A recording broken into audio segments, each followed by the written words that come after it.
अहो मंडळी, या कुडकुडत्या थंडीमध्ये ना अशा पद्धतीचं छान सातारा स्पेशल उडदाचं घुटं करून पहा. करायला अगदी सोपी आणि खायला काय लागतं मंडळी, गरमागरम भातासोबत, पोळीसोबत, भाकरीसोबत, कशाही सोबत तुम्ही खाऊ शकता. चवीला जबरदस्त लागतं. नक्की ट्राय करा. चला तर मग रेसिपीला सुरुवात करूया. तर मंडळी, सगळ्यात आधी आपल्याला इथे डाळीचा कुकर लावून घ्यायचा आहे. तर उडदाची डाळ घेतलेली आहे, अर्धी डाळ घेतली आणि अर्धी जी आहे उडीद घेतली आहे सगळी.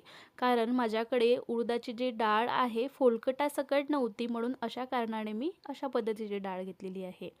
तर तुमच्याकडे फोलकटाची किंवा निस्तीस असेल तर ते सुद्धा तुम्ही घेऊ शकता, काही हरकत नाही.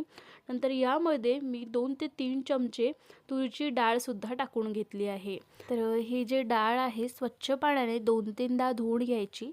नंतर यामध्ये 1 वाटी किंवा त्यापेक्षा जास्त पाणी टाकून घ्यायचं आहे. यातच आपण 1 चमचा भरून हळद टाकणार आहोत. 2 हिरव्या मिरच्या टाकायच्या आहे. 1 बारीक चॉप करून घेतलेला टोमॅटो टाकायचा आहे. कोथिंबीरच्या काड्या आणि थोडीशी कोथिंबीरसुद्धा टाकून घ्यायची आहे.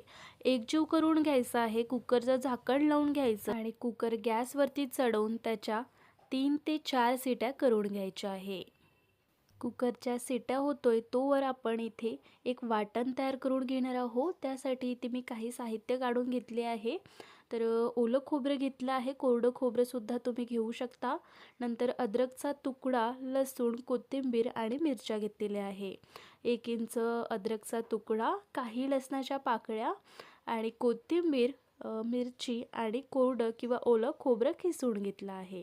तर हे सगळं मिक्सर जारमध्ये टाकून घेऊया आणि मिक्सरवरती वाटून घ्यायचं आहे. तर या ठिकाणी तुम्ही पाहू शकता अशा पद्धतीचं छान वाटून घेतलं आहे. ओबडधोबड वाटायचं, जास्त बारीक करायचं काहीही गरज नाही आहे.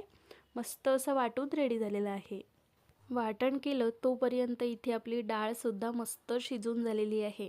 आता याला ना मस्त या चम्मचने स्मॅश करून घेऊया, म्हणजे थोडीफार हे छान व्यवस्थित स्ट्रक्चरमध्ये हे जे डाळ आहे येऊन जाते. नंतर आवश्यकतेप्रमाणे तुम्ही पाणी टाकू शकता फोडणीमध्ये. आता या घोटाला आपण फोडणी देऊन घेऊया. त्यासाठी कढईमध्ये तेल टाकून घेतलं 1.5 चमचा. नंतर यामध्ये कढीपत्ता टाकून घेतला आहे आणि 1 चमचा जिरं टाकून घेतलं. छान तळकू द्यायचं. नंतर यातच काढून घेतलेलं वाटण टाकायचं आहे. या वाटणाला ना थोडंसं ढवळून घेऊया आणि थोड्या वेळाकरता मस्त असं परतून घेऊया. वाटण शिजून झालेलं आहे. यातच आता अर्धा चमचा एवढं हळद टाकून घेऊया. चवीपुरतं मीठ टाकायचं आणि छान एकजीव करून घ्यायचं आहे.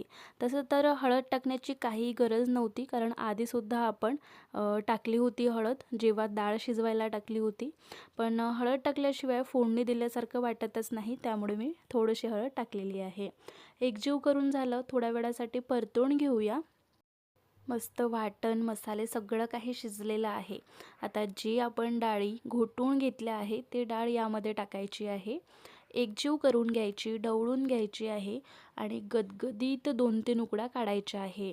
आवश्यकता असेल तर पाणी टाका किंवा नसेल तर नाही टाकलं तरी काही हरकत नाही. म्हणजे हे जे डाळ आहे तुम्ही पातळ किंवा घट्टसुद्धा करू शकता. मला थोडंसं पातळ हवं आहे, या कारणाने मी यामध्ये थोडंसं पाणी टाकत आहे. पाणी टाकून एकत्र करून घेऊया आणि गदगदीत 2-3 उकड्या याच्या काढायच्या आहे. हे जे गरमागरम घुटा आहे तुम्ही भाकरीसोबत, पोळी, चपाती किंवा भातासोबत, खिचडीसोबत कशाही सोबत खाऊ शकता. चवीला जबरदस्त लागते. नक्की ट्राय करून पहा. दणदणीत 2-3 उकड्या काढून हे जे घुटा आहे गरमागरम आपण सर्व करून घेऊ शकतो. तर आजची ही रेसिपी तुम्हाला कशी वाटली मला नक्की कमेंट करून सांगा आणि आवडल्यास लाईक, शेअर, सबस्क्राईब करायला विसरू नका. भेटूया अशाच नवनवीन आणि चमचमीत रेसिपी घेऊन. तोपर्यंत मस्त रहा. Thank you.